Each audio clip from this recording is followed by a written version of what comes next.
بسم اللہ الرحمن الرحیم۔ السلام علیکم۔ ایک ایسی قوم جس کی خوشحالی کی مثالیں دی جاتی تھیں، مگر اسی قوم پر عذاب الہی نازل ہوا تو وہ اپنی تباہی اور بربادی کی وجہ سے مشہور ہو گئی اور نشان عبرت بن گئی۔ اس قوم سے ایسی کیا خطا ہوئی جو اس قوم پر چوہوں کے ذریعے سیلاب کا عذاب نازل کیا گیا؟ قوم سبا۔ یہ وہ قوم ہے جس کا ذکر قرآن مجید میں بھی کیا گیا ہے اور اس پر ایک پوری سورت سورہ سبا نازل کی گئی ہے۔ اہل سرسار کی ایک قوم جسے قوم سبا بھی کہا جاتا ہے۔ سبا ایک عرب کے قبیلے کا نام تھا جو اپنے مورث اعلیٰ سبا عبد الشمس بن یشب بن یارب بن قحطان کی وجہ سے مشہور ہے۔ یہ قوم عرب کے جنوب مغربی علاقے میں آباد تھی جو شہر صنعا سے 6 میل دور ہے۔ یہ اب یمن کا علاقہ کہلاتا ہے۔ یہ قوم اللہ کی بے شمار نعمتوں کے اندر زندگی گزار رہی تھی۔ اس علاقے کے دونوں طرف پہاڑ تھے جہاں سے نالے، چشمے اور دریا بہہ کر ان شہروں میں آتے تھے۔ یہاں اس وقت کے بادشاہوں اور ملکہ بلقیس نے یہ پانی ذخیرہ کرنے کے لیے پہاڑوں کے درمیان مضبوط بند تعمیر کیا۔ اس بند میں پہاڑوں سے گزر کر وافر مقدار میں پانی جمع ہو جاتا تھا۔ یہ بند سد معرب کے نام سے مشہور تھا، جس میں اوپر نیچے 3 دروازے رکھے گئے تھے جو بوقت ضرورت کھول لیے جاتے تھے۔ اس بند کے نیچے ایک تالاب تھا جس سے 12 نہریں نکال کر شہر کے مختلف اطراف میں پہنچائی گئیں، جس کی وجہ سے ان کا نظام آبپاشی بہت عمدہ تھا۔ اس پانی سے قوم سبا نے صحیح طور پر استفادہ کیا اور وسیع و عریض خوبصورت باغ لگائے جن میں کثیر تعداد میں ہر طرح کے پھل اور میوے تھے جو ایسے گرتے تھے کہ کہا جاتا ہے کہ اگر کوئی شخص ٹوکرا اٹھا کر ان درختوں کے نیچے چلتا تو بغیر ہاتھ لگائے قسم قسم کے پھلوں سے وہ ٹوکرا بھر جاتا۔ اسی پانی سے کھیتی باڑی کو بھی رونق بخشی گئی۔ یہ لوگ گندم کے مغز سے آٹا پیس کر روٹیاں پکاتے۔ ہر طرف لہلہاتی کھیتیاں، سبزہ اور حسین باغات تھے جس کی وجہ سے یہ علاقہ جنت کی نظیر لگتا۔ یہاں کھجوروں کے وسیع و عریض باغات بھی تھے جن کی خوشبو سے پوری فضا معطر رہتی۔ اس قوم نے تجارت اور زراعت میں بھی خوب ترقی کی۔ یہاں کسی قسم کے حشرات یا زہریلے جانور نہ تھے۔ آب و ہوا اور موسم بہت خوشگوار رہتا۔ اتنے سکون، نعمتوں اور آسائشوں میں اللہ پاک کا شکر ادا کرنے کے بجائے یہ قوم تکبر میں آ گئی اور سرکش ہو گئی۔ یہ لوگ کمزوروں اور ضعیفوں سے نفرت کرتے اور نعمتوں کی کثرت میں سرمست یہ لوگ اسراف کرنے لگے۔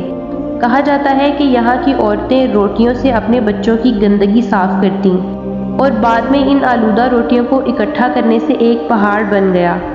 ایک دفعہ ایک صالح شخص نے یہاں سے گزرتے ہوئے یہ منظر دیکھا تو عورت کو کہا کہ تیرے اوپر افسوس، خدا سے ڈر، ایسا نہ ہو کہ خدا تجھ پر اپنا غضب ڈھائے اور تجھ سے اپنی نعمت چھین لے۔ اس عورت نے جواب میں مذاق اڑایا اور مغرورانہ انداز میں بولی، جاؤ جاؤ، گویا مجھے بھوک سے ڈرا رہے ہو۔ جب تک سرسار جاری ہے مجھے بھوک سے کوئی خوف نہیں۔ اس قوم کو راہ ہدایت پر لانے کے لیے اللہ پاک نے یکے بعد دیگرے 13 نبی بھیجے جو ان کو اللہ کی نعمتیں یاد دلاتے رہے اور عذاب سے ڈراتے رہے کہ اگر اس کا شکر ادا نہیں کرو گے تو وہ اپنی نعمتیں چھین لے گا۔ مگر انہوں نے ہر نبی کو جھٹلایا کہ یہ جو بھی نعمتیں ہیں یہ ہماری اپنی ذہانت سے ہیں، ہمارے اپنے نظام آبپاشی سے ہیں۔ اس قوم کا ایک سردار بھی تھا جو بہت متکبر تھا۔ اس کا ایک لڑکا تھا اور جب اس کا انتقال ہوا تو اس نے آسمان کی طرف دیکھ کر معاذ اللہ تھوکا اور اپنے کفر کا اعلان کر دیا۔ وہ تمام انبیاء کو کہتا کہ آپ اپنے رب سے کہیں وہ چھین لے ہم سے سب نعمتیں، کیونکہ اس بدبخت کو لگتا تھا کہ یہ سب ہمارا ہے اور ہم سے کوئی چھین نہیں سکتا۔ اتنے موقع دینے کے باوجود وہ قوم کفران نعمت پر ڈٹی رہی تو ان پر قحط نازل کیا گیا۔ جن روٹیوں سے عورتیں بچوں کی گندگی صاف کرتی تھیں اور ان روٹیوں کا جو ڈھیر لگایا گیا تھا وہاں سے ہی روٹی لینے کے لیے صف لگتی تاکہ سب اپنے حصے کی روٹی لے سکیں۔ جس بند کو پانی ذخیرہ کرنے کے لیے باندھا گیا تھا وہاں اللہ کے حکم سے چوہے مسلط کر دیے گئے جنہوں نے اس بند کی دیوار کو حملہ کر کے اندر سے کھوکھلا کر دیا۔ جس سے پانی کے دباؤ کی وجہ سے بند کی دیواریں ٹوٹیں اور ایک بہت بڑا سیلاب آ گیا،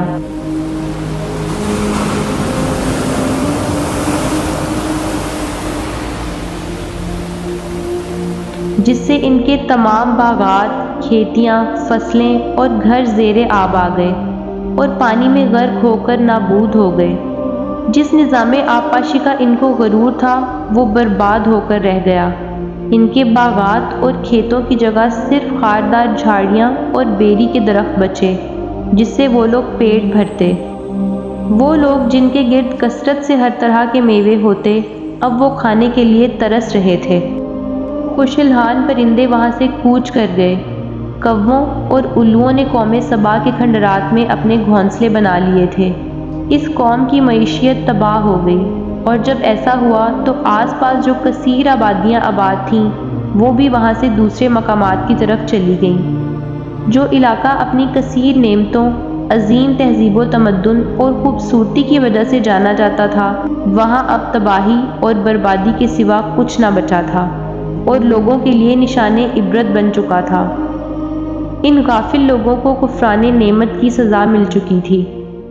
یہ دنیا عارضی ہے اور صرف ایک امتحان کی جگہ ہے۔ اللہ کی عطا کردہ نعمتوں سے جائز فائدہ اٹھائیں، مگر ہمیشہ عاجز رہیں اور اس رب ذوالجلال کا شکر ادا کرتے رہیں، کیونکہ اگر وہ نعمتیں عطا کر سکتا ہے تو پل بھر میں چھین بھی سکتا ہے۔